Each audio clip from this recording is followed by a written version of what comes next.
वहीं गौतम सभी की हैरानी भरी शक्ल देखकर मंद मंद मुस्कुरा रहा था।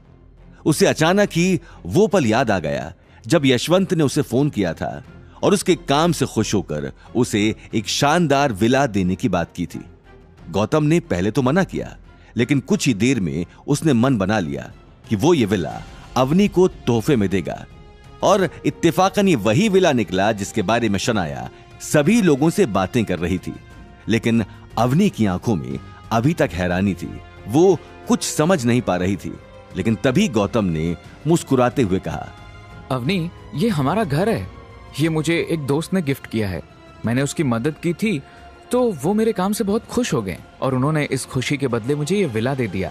और मैं तुमसे झूठ नहीं बोल रहा। गौतम के मुंह से यह बात सुनते ही शनाया आग बबूला हो गई।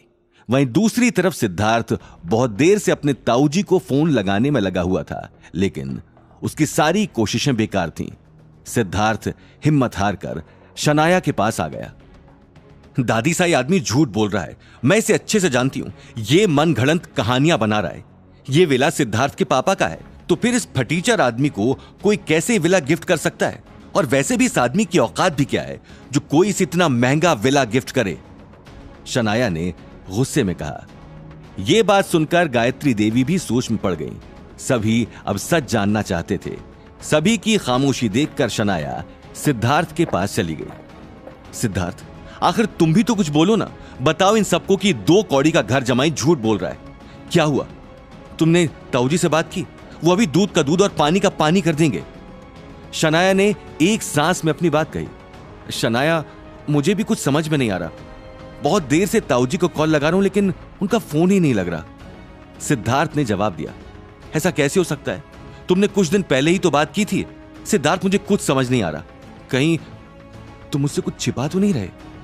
शनाया ने धीमी आवाज में पूछा। नहीं बेबी, ये कैसी बातें कर रही हो? मैं तुमसे कुछ क्यों छिपाऊंगा? मुझे खुद कुछ समझ में नहीं आ रहा। सिद्धार्थ ने तुरंत जवाब दिया। वहीं दूसरी तरफ गीता और अनिल भी ये सब देखकर हैरान थे। असली बात क्या थी ये कोई समझ नहीं पा रहा था। गौतम, सच सच बताओ, आखिर तुम्हें इस विला की चाबी कहां से मिली? मैं ये तुमसे आखिरी बार पूछ रही हूं क्योंकि तुम्हारी वजह से इतना बड़ा तमाशा खड़ा हो गया है। गीता ने गौतम के पास आकर पूछा। यह बात सुनकर गौतम के पास खड़ा आदमी सभी को देखने लगा। मम्मी जी, मैं सच कह रहा हूँ, ये विला मुझे मिला है। हाँ, मैं मानता हूँ कि ये विला पहले पंडित फैमिली के पास ही था, लेकिन अब उन्होंने ये विला बेच दिया है और अब ये मुझे मिल गया है। ये बात कहते हुए गौतम आगे आ गया और सभी को देखने लगा, लेकिन कोई उसकी बात पर यकीन नहीं कर रहा था। मिस्टर गौतम ठीक कह रहे हैं, अब इस विला के मालिक यही हैं। आप इनकी बात का यकीन क्यों नहीं कर रहे हैं?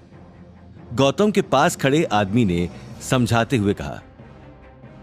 मेरी तो समझ में नहीं आ रहा कि आखिर ये सब चल क्या रहा है। दादी सा, इस फटीचर आदमी के पास इतना शानदार विला कैसे हो सकता है? ये बात तो मैं सपने में भी नहीं सोच सकता हूं। हम खामखा टाइम वेस्ट कर रहे हैं। दादी सा, मैं एक काम करता हूं, अभी पुलिस को फोन करता हूं। अब वही इस आदमी से सच बाहर निकलवाएगी। नील का चेहरा गुस्से में तमतमा चुका था। वो गुस्से में ये बात कहते ही गायत्री देवी के पास आ गया। देखते ही देखते उसने अपना मोबाइल निकाल लिया और पुलिस वालों को फोन करने लगा। नहीं, पुलिस वालों को फोन करने की कोई जरूरत नहीं है। ये घर का मामला है और ये मामला यही खत्म हो जाए तो अच्छा है।